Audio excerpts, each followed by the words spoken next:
Those with power will always claim that it's temporary, and somehow they've been saying that for thousands of years. Power, it slips into the bloodstream like a needle soaked in a well-rehearsed lie. That you're worth it, that you deserve it, that without you things would absolutely fall apart. And that might even be true at first. But power brings a level of gravity with it. And gravity, it bends everything, especially the things which are the closest to the center. We love to believe that corruption is rare, that it's a flaw, it's something that happens to other people, like monsters and tyrants and people in textbooks. But in those textbooks, it also says that absolute power corrupts absolutely. But that line is missing something really crucial. Power, it doesn't just corrupt. It reveals what you are willing to do when no one is willing to stop you. Plato warned that the person who wants power the least is the person who is most deserving to have it. But he never explained how long that reluctance lasts once the throne stops being cold. Power, it doesn't corrupt instantly. It warms you up to it. There's a reason that the most dangerous leaders aren't the loud ones. They're the calm ones. They're the reasonable ones. They're the ones that speak softly while doing irreversible damage. History, it remembers tyrants for their violence.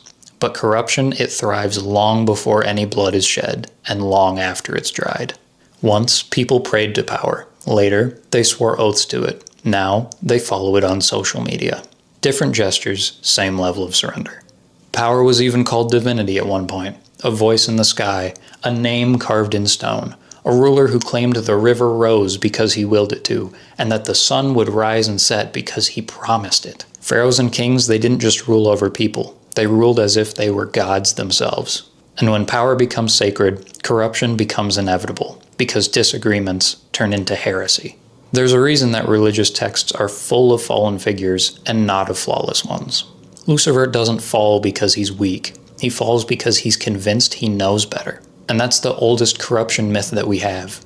The hubris of saying, I can see more than others. Therefore, I deserve more. Once power convinces you that your perspective is superior, empathy becomes irrelevant. Why would you listen when you already understand? And why would you explain when you can just command? Later, power learned false modesty and it began to kneel. It wrapped itself in robes and incense, and it spoke of humility while sitting above everyone else. Obedience becomes virtue, and silence becomes faith. And power, it smiles while quietly kneeling behind the altar. Power, it wears many different faces. Once, it spoke on behalf of gods, and then as kings with noble bloodlines, then as holy mouths that preached of the pearly gates, and now it's political leaders and an endless repetition of smiles on screens. It sheds bodies easily because they were never the point. The point was power preserving itself. And still, power insists that it's neutral. It just happens to always benefit. Across centuries, power repeats a single sentence in many different tongues.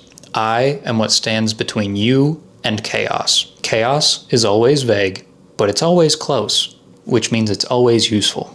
The past, it becomes ceremonial, the future, it becomes cautionary, and the present becomes negotiable and negligible.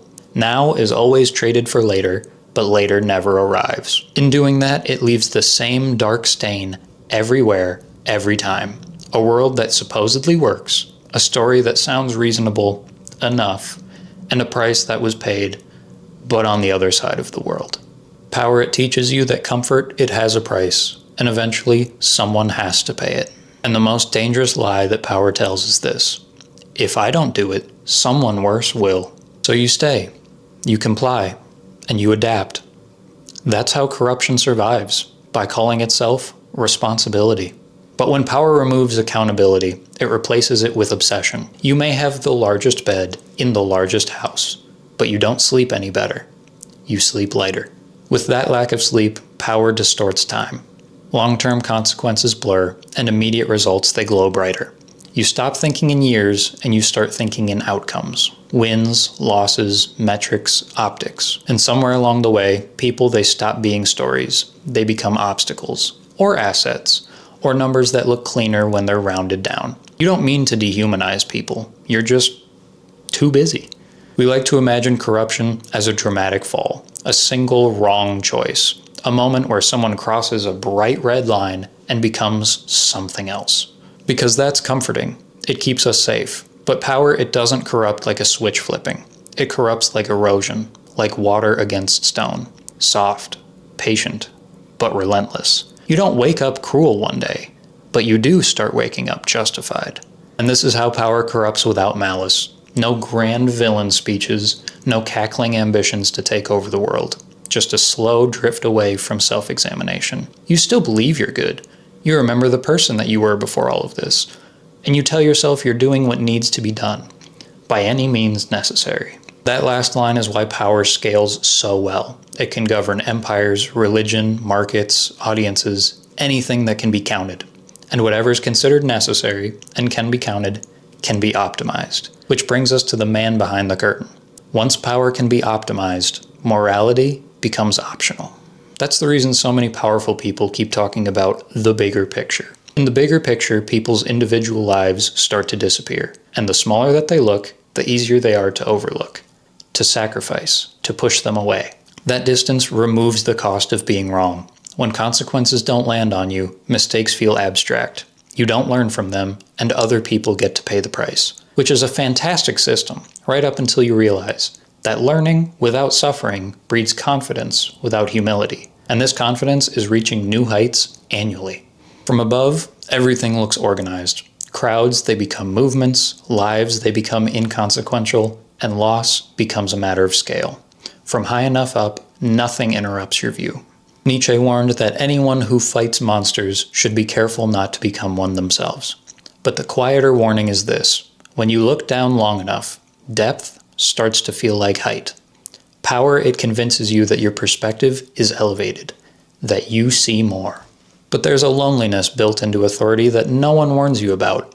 The higher you go, the more you see, the quieter it gets. People may laugh a little harder, but they hesitate before speaking. They start watching your face instead of finishing their thoughts. Feedback becomes more polished, and disagreement becomes rare. Without any friction, your edges start to sharpen. You start mistaking obedience for alignment, silence for consent, and fear for respect.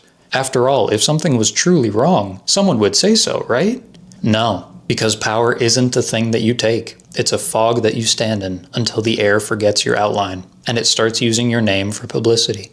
It surrounds you with yes men, and at first, you can still see the ground. Then your ankles disappear, then your knees, and then you simply stop looking down, because the view from up top is much better. So why does power actually corrupt? Because it convinces you that you're the exception, because it replaces humility with inevitability, because it rewards outcomes, not ethics, and because the higher you climb, the fewer obstacles you face. What's tragic isn't that power corrupts the worst people. It's that it corrupts the well-intentioned ones first. The ones who believed that they would be different. The ones who promised themselves limits. The ones who entered with ideals instead of hunger or greed. But power, it doesn't attack their values head-on. It repurposes them. And by the time the mirror cracks, the reflection feels unfamiliar. But the most dangerous moment isn't when someone gains power. It's when they stop believing that they should ever lose it. But power, it doesn't create villains. It creates systems where no one feels responsible anymore. Where harm, it's distant and ownership is fictional. Where corruption, it doesn't feel like decay. It feels like order. Power never asks, am I right? It asks, am I still in control? And if the answer is yes, the question stops there.